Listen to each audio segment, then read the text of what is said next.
ሃይማኖት አንዲት ናት። በሰማይም በምድርም እግዚአብሔር ለሰው ልጆች የሰጣት ወደ እግዚአብሔር የምታደርስ አንዲት እውነተኛ ሃይማኖት አለች።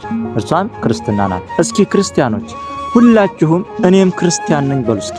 አንድ ቀን የሞት ቀን አለ። በቅርቡ በተደረገው ጥናት ወደ 40 ምናምን ሺህ ደርሷል ተብሏል። የሃይማኖት ቁጥር ማለት ከዚህ ሁሉ ትክክለኛና እውነተኛ ወደ እግዚአብሔር የምታደርሰው ሃይማኖት ክርስትና ናት ማለት ነው። ቅዱስ ጳውሎስ በኤፌሶን መልእክት ምዕራፍ 4 ቁጥር 4 ላይ አንዲት ጥምቀት፣ አንዲት ሃይማኖት፣ አንድ ጌታ እግዚአብሔር አለን ይላል። እውነት ነው።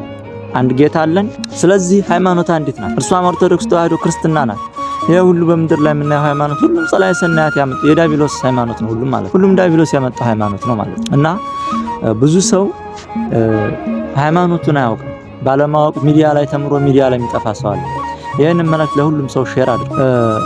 መጽሐፍ ቅዱስ እንዲህ ይላል በትንቢተ ኤርምያስ ምዕራፍ 6 ቁጥር 16 ላይ እንዲህ ተብሎ ተጽፏል።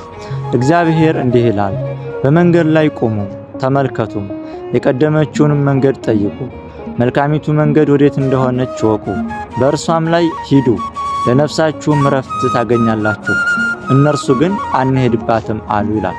አሁን በዓለም ላይ ያሉ አህዛብም መናፍቃንም ከሃዲያንም ይችን ሃይማኖት አንሄድባትም እያሉ ነው ማለት። ስለዚህ እኛ ሃይማኖታችን እውነት ያለውን ነው ምንናገረው፣ እውነት ነው ማለት። በነገራችን ላይ ይሄንን ስል የማንንም ሃይማኖት ለመንቀፍ የማንንም ጥላቻ ኑሮኛ አይደለም። በክርስትና ሃይማኖት ማንንም መጥላት አትችልም። እንደ ሻማ እየቀለጥ ለሌላው ብርሃን መሆን ነው በክርስትና ሃይማኖት ማለት። ማንኛውንም ሰው ጥላትህን ወደህ መኖር ነው የሃይማኖታችን ዋና መሰረት፣ ፍቅር ነው ማለት። እና ማንኛውም ሰው በሃይማኖት ተቋም ሊጠራ ይችላል። ለምሳሌ ማንኛውም ሰው በቋቋመው በሃይማኖቱ መዋቅር ስም ሊጠራ ይችላል። ሰው ግን በተፈጥሮ ክርስቲያን ነው። ከወንድሞቻችን ጎን እንቁም፣ ከሃይማኖታችን ጎን እንቁም። አንድ ቀን የሞት ቀን አለ፣ የሞት ሰርግ። ሁሉም ሰው የታደመበት አንድ ሰርግ አለ፣ እርሱም ሞት ነው። የሞት ቀን ሳይመጣ ሳይመሽ ጊዜው ሳያልፍ በወጣትነትህ ጊዜ እግዚአብሔርን አስብ ይላል መጽሐፍ። እግዚአብሔር ይስጥልኝ።